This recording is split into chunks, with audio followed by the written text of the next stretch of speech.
to the Morgan Riley news. Yeah, So Riley, as we talked about, we devoted an entire episode to this on the last show, fun. talking about the whole incident with Ridley Gregg, cross-checking him in the face. He got a 5-game suspension. Anyway, they appealed the suspension. The NHLPA appealed it on behalf of Morgan Riley. But again, Riley went to the appeal, Shanahan, Brad Treliving, Riley's agent. There was a lot of people involved. But anyway, Commissioner Gary Bettman had the final say on this, and he decided to uphold the suspension and to keep it at 5 games. And I read through like the whole transcript of the decision and all that, and I get where Bettman's coming from. I just still think the NHL Department of Player Safety is a joke with how inconsistent they are. And the big thing with this is they're really like hammering home the point that it happened after the play. It Yeah, didn't happen like in the heat of battle. But I'm still in the camp of if you're not gonna suspend Jacob Truba for taking a baseball swing at a dude's head when he basically goes head hunting every single night and is one of like the dirtiest players in hockey, then how are you then giving a 5-game suspension to Morgan Riley, who, yes, he committed a pretty brutal act and he shouldn't have done that, but a 5-game suspension I thought was harsh. So anyway, first, what are your thoughts on Bettman upholding the suspension? I'm not. I'm not surprised. I don't think many Leafs fans are surprised by the decision, simply because. And as soon as anytime it's announced, oh, the player's challenging it, we knew it wouldn't happen because they've already played 4 games. But let's say Bettman cut it to 3 games as an example. That makes the Department of Player Safety look really bad, right? And it shows that there's sort Good of like point. it shows there's kind of a conflict there. So I think it has to be something very, very questionable for Gary to make a decision that would actually be impactful. And most people said, it's worth a shot. They at least have nothing to lose, and maybe it saves them a game and some money for that matter, because I think they said the numbers 40 something thousand dollars that like one game would have cost them. And that, I mean, that's not, I know they're millionaires. That's not insignificant. But I wasn't surprised. I mean, it's the league. They're going to stick together. But funny how, again, the vibes that fans get. Imagine the Leafs were 1-2-1 in the 4 games without Morgan Riley. I got to admit, man, that alert came through, the tweet came through that it's going to be the 5 games. And I was kind of like, yeah, Yeah, yeah, now we kind of don't care because the yeah, we Leafs kind are of don't care. 18-1 in their last 21 games without Morgan Riley, which is Yeah, I saw maybe the that. craziest stat that we've spit out during this entire episode. Hmm. Yeah, it's wild. I honestly can't believe how well they continue to play without him. That's been my biggest takeaway.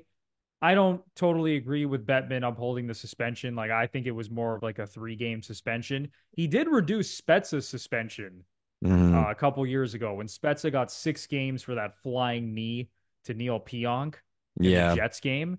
And Spezza was the same thing. Like, he had never been suspended before. He's like one of the cleanest players in the league throughout his career. And George Peros was like, oh, you're getting a 6-game suspension. So Bettman reduced that to 4 games.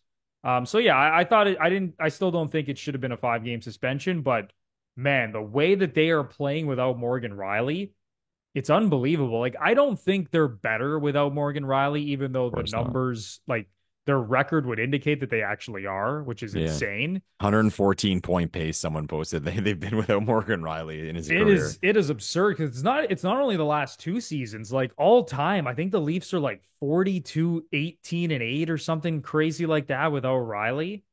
Like it's absurd. And 18-2-1 over the last 2 seasons without their number one defenseman. But then Yeah. you watch him in the playoffs and you see everything that he does. Playoff Morgan Riley comes out. He's controlling the pace of play. He's making plays all over the ice. He wears his heart on his sleeve. Like he's an amazing player. So it's kind of crazy that they're continuing this pace. Um, but yeah, I mean it's very eye popping. Like man, like I know like the Penguins, like when Crosby went through all those injuries of his early in his career, like they put up pretty good numbers without him. Like I don't know if they played a 110-point pace without Crosby, but they were I don't want to say significantly over 500, but they always had a good record without Sid. So Hmm. it's kind of interesting when like these great players are out of the lineup. And listen, Riley is not Crosby, but you get what I'm trying to say here. The Leafs shouldn't be this good without their number one defenseman. So I honestly I don't even know how you explain it really. Like everyone's just stepping up. People are getting more ice time. Players that are actually good, but they're kind of buried in the lineup are getting more of an opportunity. All their other star players are still in the lineup, but it's still pretty interesting what they're doing. Yeah. What I've always attributed to is when you're in a situation like this, you're forced to play with more structure and to really use your brain because you can't just rely on a player or players for that matter if there's multiple injuries with a lot of talent. So I think it's kind of that thing that just like takes over a team that, hey, our most important defender is not in the lineup. We really have to button up. And it's subconscious and it just kind of happens. But they've been playing. I always make the reference about how there's a certain style of play that reminds me of the German national soccer team, where it's just structured and fundamental and it's consistent. That's how they've looked in these 4 games.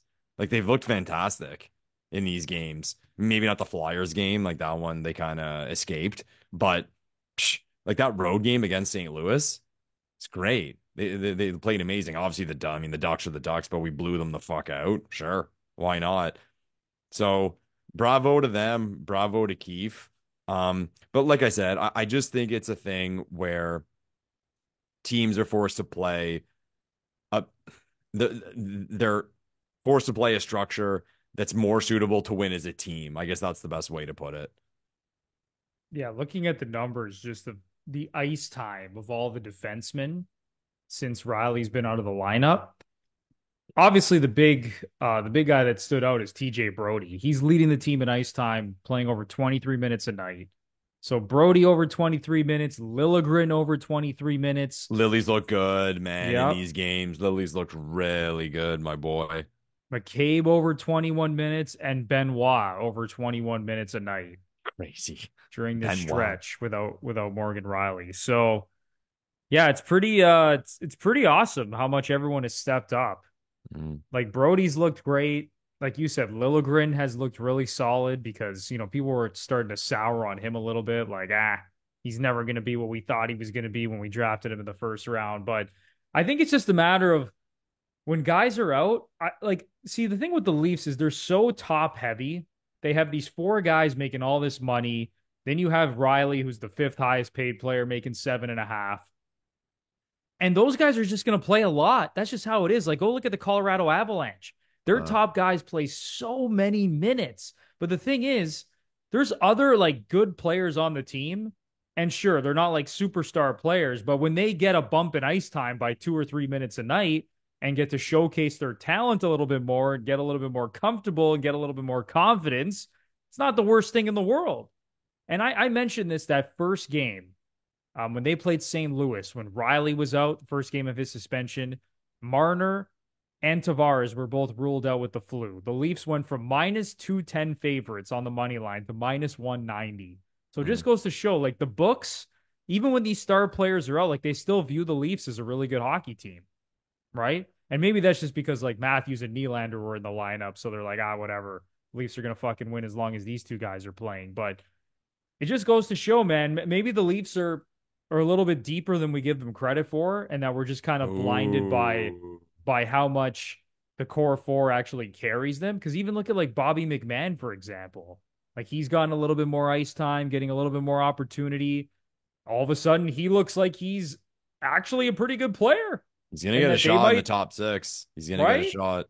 And that they might re-sign him, and he might be like, the next hidden gem. You think about all the hidden gems from the past that Dubas was pretty good at uncovering, right? So again, I still think it's insane that they're 18-2-1 without their best defenseman, but I'm trying my best here to kind of explain why that might be happening. I'm trying my best to talk through it at least. Hmm.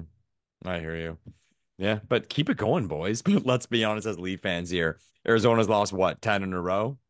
There's all this hype about Matthews and Nyes being in Arizona. Matthews might hit 50. Bet the house on the Coyotes, man. It's gonna be Leafs outshoot the Coyotes 55-21 and lose 2-1 on a late goal. Just horrible. Get Yeah, ready for it. you could totally see that happening. No One doubt of it. sneaky thing about the Arizona Coyotes, they're pretty good on home ice. Last year, they were really good at Mullet Arena.